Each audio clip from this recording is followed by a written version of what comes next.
Hello Warriors, Schwartz River here. It's a nice day out. Nice day for a walk. It's cloudy. I love cloud cover. It's a little bit musty, as in it's a little humid. But other than that, it's quite nice, quite beautiful.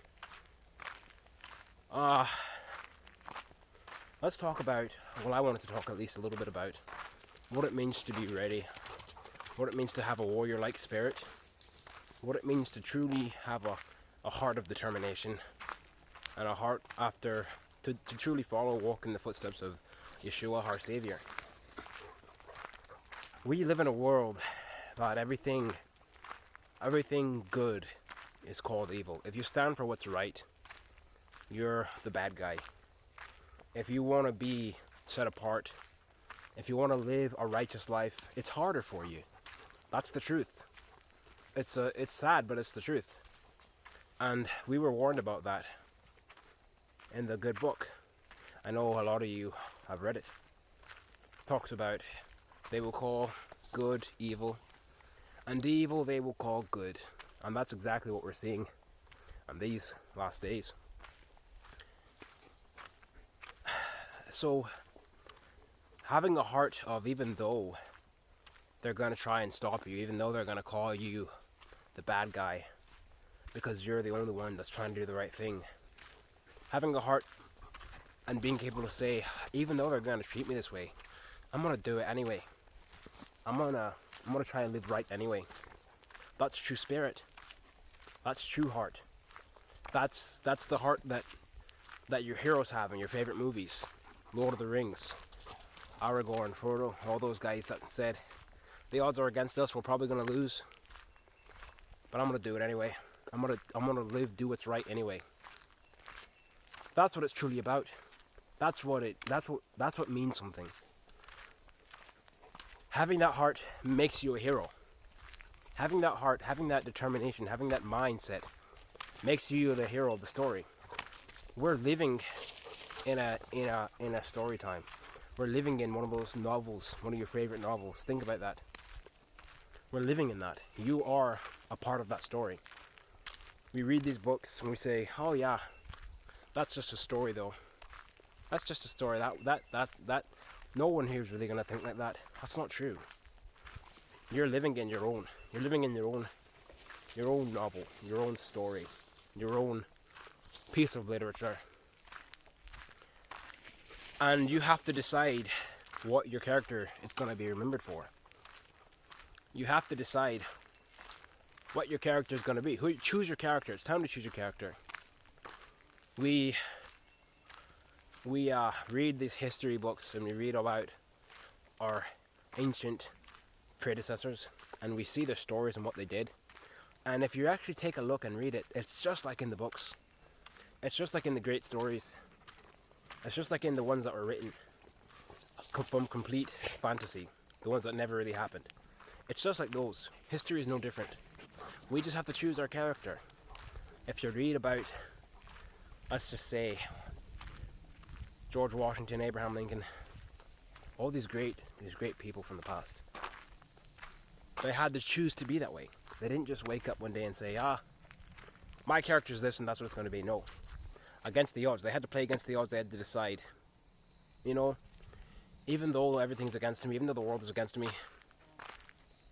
this is my character and this is who I'm going to be and I'm going to stick to that. They had to decide to be that way. And it wasn't an overnight process. It wasn't something that they just decided, yeah. You know, they weren't just written into the history books being that way. That's not what it was. These people in their time had to decide, man, it's hard, hardcore. It's going to be hard for me to do this, especially live this way in this world. But they did it anyway. They did it anyway. That's what it's all about. So it's time for us to decide, choose our character, decide who we're going to be. We know it's going to look rough. We know it'll probably be dangerous. And we know the end might not go well for us. We know we're going to face hardships. We know that. The end might turn out bad for us. Well, the end on this world anyway. And the end might be a little bloody. We might have to fight some wars.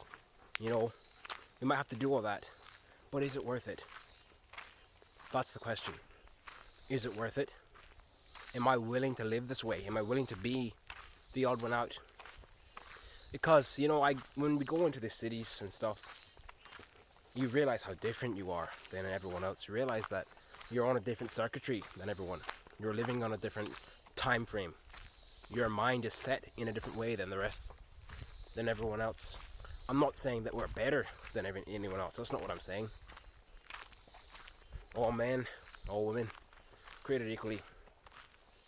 But we're on a different mindset. Our frame of reference, what we live by, our rules, our compass is pointing different directions.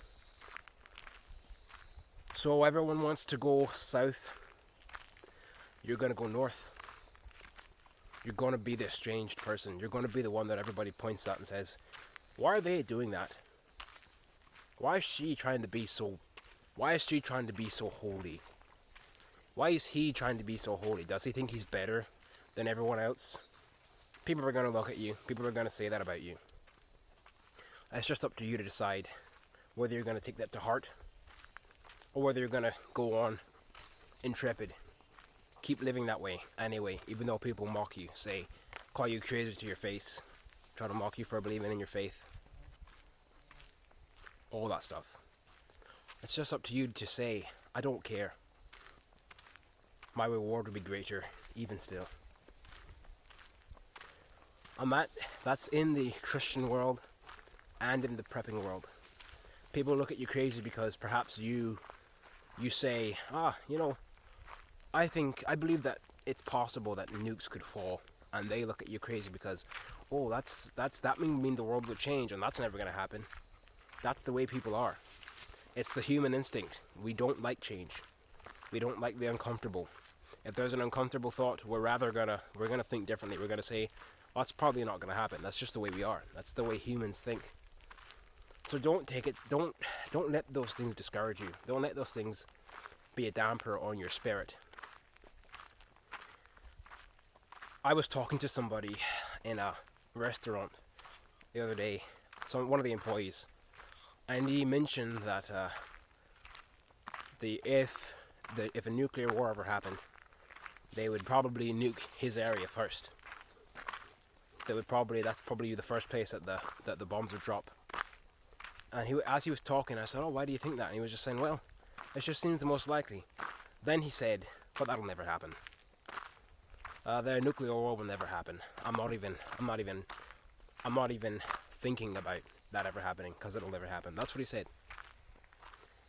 And for all his good points, or for all the points he made about nuclear war and all that, he just dismissed it because it'll never happen.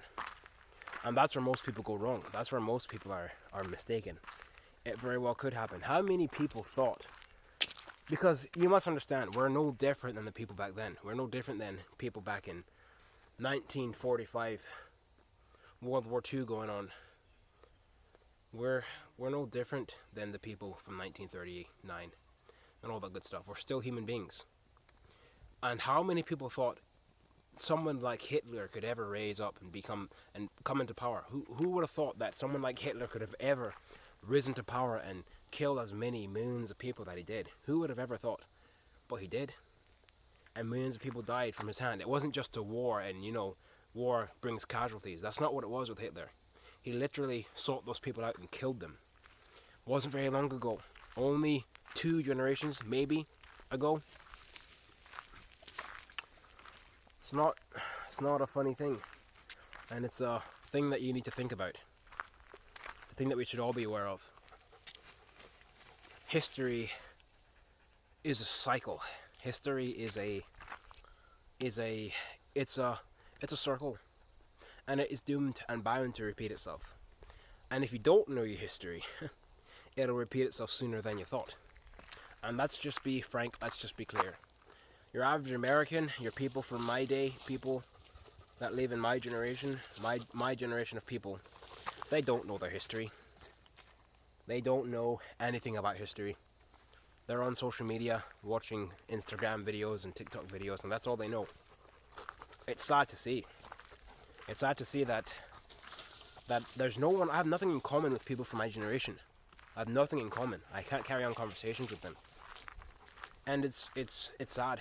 You know, I talked to people 50 years old and upward, 45, 50, 60. Those are the people I have conversations with, because the people in my generation, they don't know anything. They're they're they're they're deprived of knowledge. They're deprived of wisdom. That's the sad thing. So, are we gonna sink back down to the level of people who would rather nothing, would think, nothing's gonna happen, or are we gonna keep going on the path we're on, knowing that the end might be bad for us, knowing that we might not survive? Because let's just be clear, and let's be frank. A lot of preppers, a lot of people, they're not gonna survive. Preppers or not, you're not gonna survive. I might not survive. The guy with all the tools down the road might not survive. The guy on the other side of the world with everything you can think of in the book to survive on might not survive.